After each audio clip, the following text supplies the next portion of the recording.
Hold on partner. பழசெல்லாம் மனசுல வச்சுட்டு அமைக்கிறாதீங்க, இருங்க.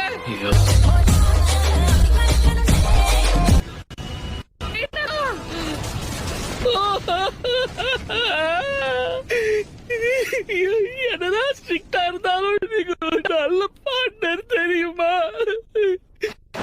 டோபி ரொம்ப நடிக்காத, நல்லாவே இல்ல.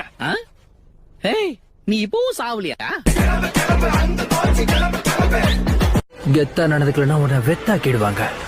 நல்லா கேட்டுக்கோ, கலைங்கிறது எப்படி இருக்கணும் தெரியுமா? சிச்சுவேஷன் எப்படி இருந்தாலும் சரி, அத நம்ம கூலா ஹேண்டில் பண்ண கத்துக்கணும். அதாவது நோகாம அடுத்தவனை கோத்து விட்டு நீங்க நேம் வாங்கிட்டு போயிடுவீங்க, அதானே? ஆயிடா. என்ன? அப்புறம் எல்லாம் எப்படி போயிட்டு இருக்கு? உனக்கு, இவனுக்கு, அவனுக்கு நல்லா போதா?